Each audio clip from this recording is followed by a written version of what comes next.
Hello and welcome to another lecture for History of Journalism at Temple University.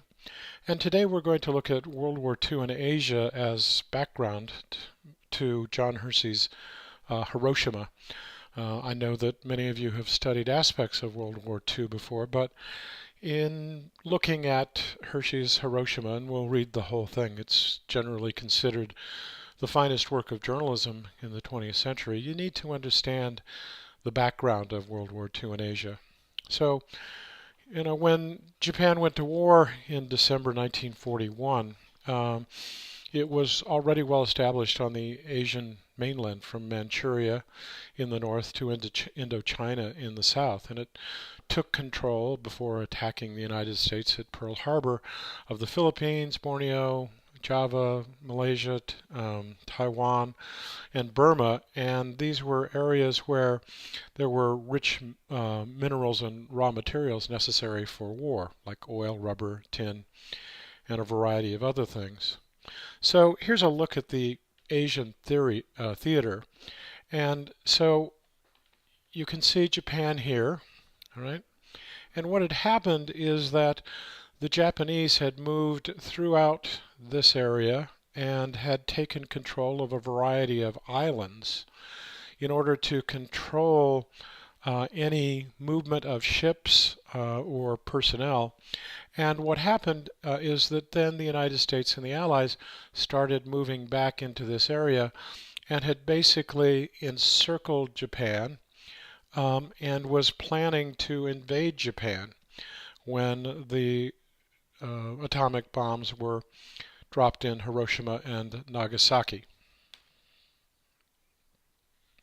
So as the push started back in 1942, there were victories in the Coral Sea, Midway Island, and essentially it stopped the Japanese advance on the sea and also protected India. So if we go back here, India's down here, so that the concern is that as the United States and the Allies pushed Japan back, that there would be the ability to go into India here.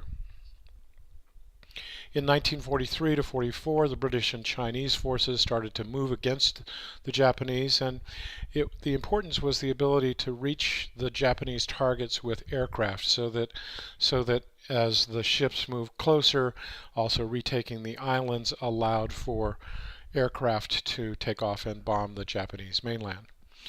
In 1944 to 1945, the Allies recaptured Luzon in the winter and pushed the Japanese toward the homeland.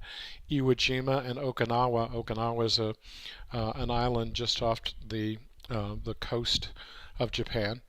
And Americans had forward bases for the invasion of Japan. Japanese withdrew their troops from Korea and China to defend the homeland.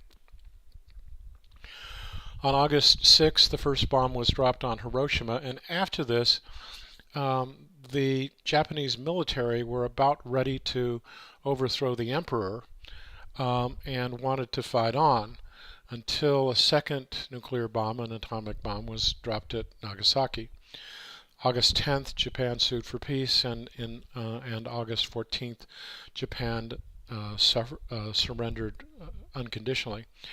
What's important to take into consideration here is, had the Allies been forced to go into Japan and take it by force, it's estimated that there would have been approximately 1 million casualties, both dead and wounded. And so President Truman weighed the use of using atomic bombs versus the number of casualties that would be suffered by the Allies. At the time, it was really not known how devastating the bombs would be. And so this is the background that you take into consideration when looking at John Hersey's Hiroshima.